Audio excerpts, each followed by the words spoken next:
Not only that, the Lord came and stood near Samuel as he spoke to him. This experience wasn't a dream or a vision, but a manifestation of the presence of the Lord geared towards winning the small boy's attention. I pray that as we are serving the Lord, we will have these encounters. We will have this strange manifestation where we will hear the Lord speaking to us. Now I want you to give me John chapter 10, verse 27 to illustrate my point. John chapter 10, verse 27. Now he said, my sheep listens to my voice. I know them and they follow me. These are the words from the mouth of Jesus Christ. He said, my sheep listens to my voice. I know them and they follow me. The word mine there is a possessive pronoun. And possessive pronouns are part of speech that attribute ownership to something or someone. Now Jesus is saying that my sheep listen to my voice. In other words, Jesus is claiming ownership of the sheep. In other words, he owns their mind. He owns their soul. He owns everything that is within them. So he used the word my sheep. And if he owns your mind and he owns your soul, then when he speaks, we will hear. Now this morning, may I ask someone a question? When was the last time you heard from the Spirit of God? When was the last time what you were doing was instructed by the Spirit of God? We cry that, God, we want you to use me.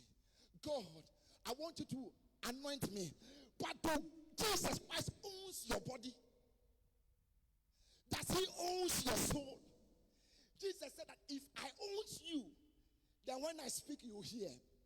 If I own you, then when I call you, you will listen.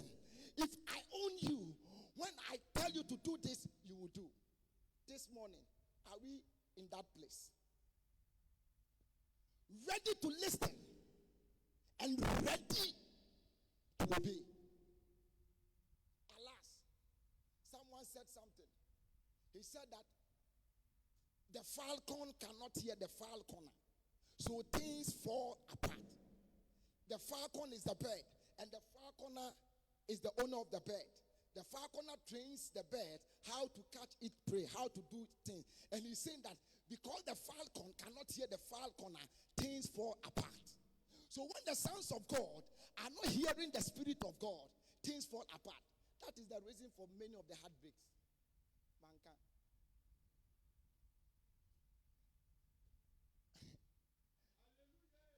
Mankind. That might be the reason for many of the heartbreaks. Now, the boy Samuel did everything that he could to hear God speak. Gave him his all of his attention. Everything that within him, the boy Samuel gave it to the Lord. This morning, ladies and gentlemen, if we are craving that God should use us mightily, we cannot take out the place of disobedience. You see, when you are obedient to him, when he tells you to fast, you will fast.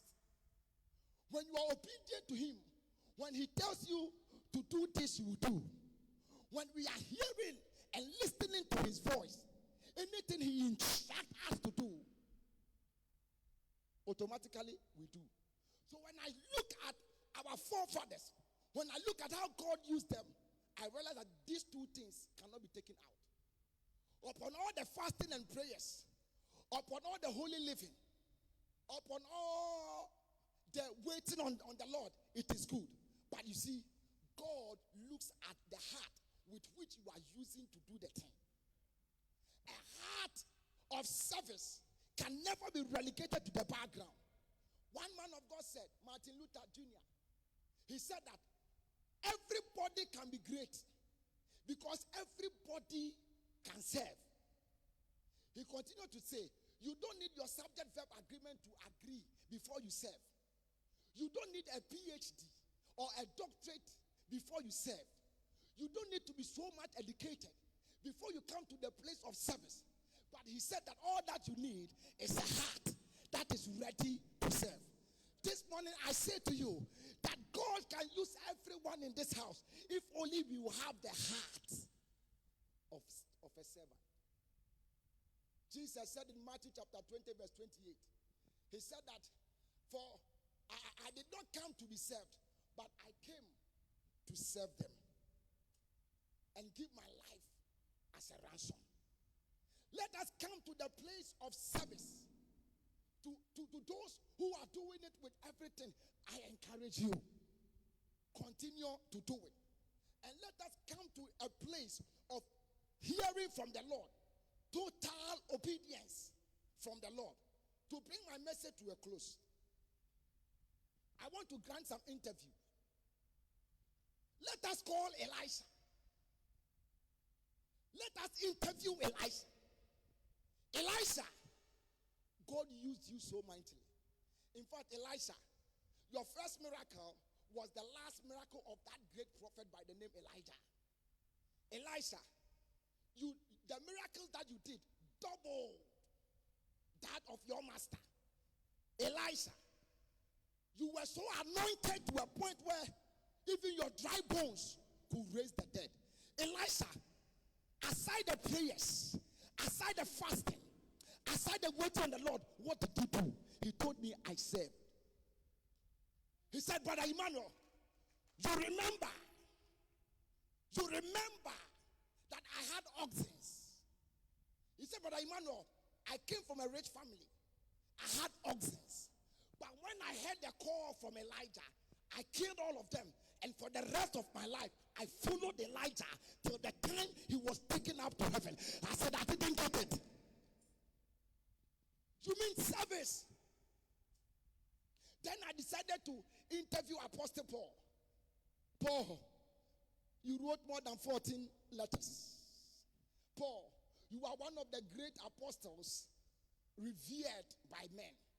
Paul, you were so endowed with giftings that to a point, even your saddles were healing people.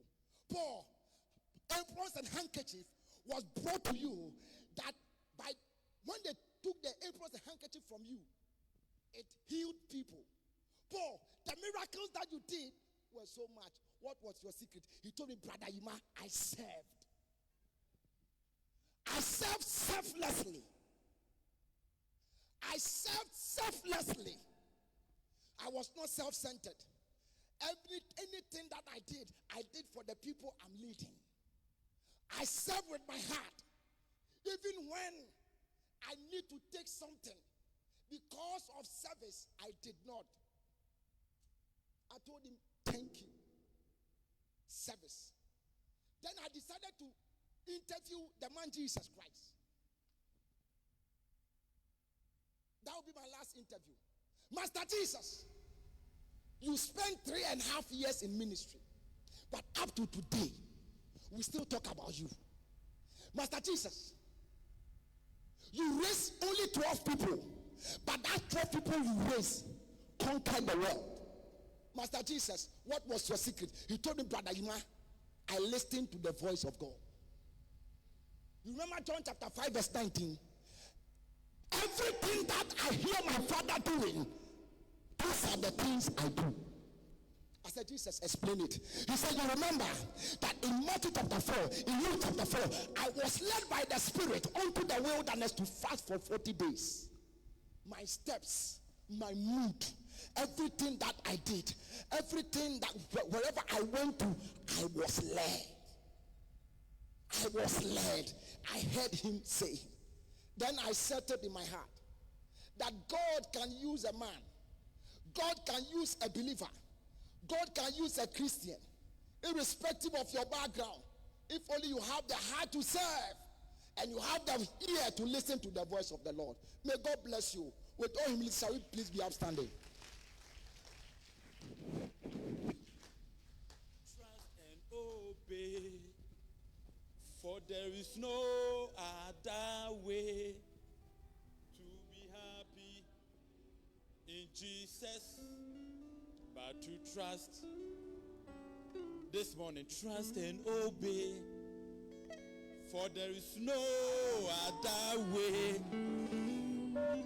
to be happy in Jesus. I should trust when you walk with the Lord in the eyes of His word, in the light of His word.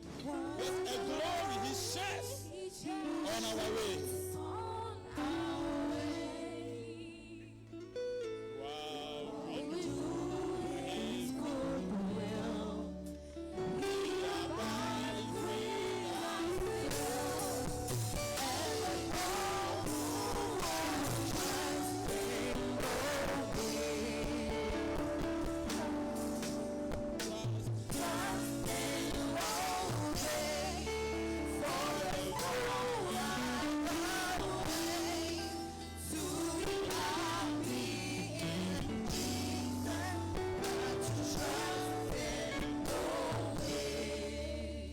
Church, the man of God has spoken to us.